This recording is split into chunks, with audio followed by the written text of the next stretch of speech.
শেখ হাসিনা দেশের সার্বভৌমত্ব বিকিয়ে দিয়েছিল বলেই ভারত নিয়ম না মেনে কাঁটাতারের বেড়া দিয়েছে বলে মন্তব্য করেছেন বিএনপি নেতা রুহুল কবির রিজভী। তিনি বলেন, শেখ হাসিনার অপরাধ দুর্নীতি নিয়ে যেন কেউ কথা বলতে না পারে, সেজন্যই বেগম খালেদা জিয়াকে মিথ্যা মামলায় বন্দী রাখা হয়েছিল।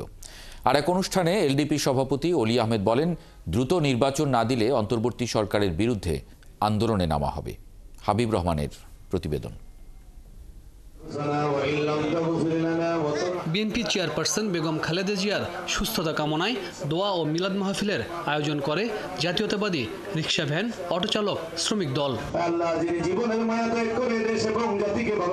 রবিবার নয়াপল্টনে মিলাদ মাহফিল অনুষ্ঠানে বিএনপির সিনিয়র যুগ্ম মহাসচিব রুহুল কবির রিজভী বলেন, স্বৈরাচার শেখ হাসিনা ও তার পরিবার দেশের হাজার হাজার কোটি টাকা পাচার করেছে। ক্ষমতায় টিকে থাকতে ভারতকে সব সময় অসম সুবিধা দিয়েছে।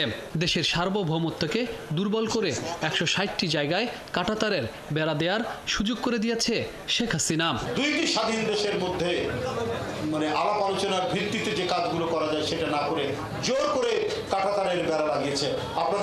আমরা বলে রাখি যে ১৬০টি জায়গায় শেখ হাসিনার শুধুমাত্র সুবিধা দেওয়ার কারণে আমাদের সার্বভৌমত্বকে দুর্বল করে আন্তর্জাতিক যে নিয়ম বিধিবিধান এবং দুই দেশের মধ্যে সময়ে সময়ে যে চুক্তি হয়েছে, আলাপ আলোচনা হয়েছে, সেটাও মানছে না যে শূন্য রেখা থেকে ১৫০ গজ দূরের মধ্যে কোনো উন্নয়ন পরিকল্পনা হবে না, হতে গেলেও দুই দেশের মধ্যে আলাপ আলোচনা।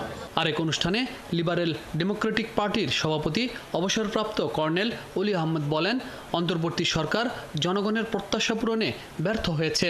দ্রুত নির্বাচন না দিলে অন্তর্বর্তী সরকারের বিরুদ্ধে আন্দোলনে নামার ঘোষণা দেন তিনি। আমাদের এখন মূল বিষয় হচ্ছে জাতির সামনে একটা সুষ্ঠু অবাধ এবং নিরপেক্ষ নির্বাচন।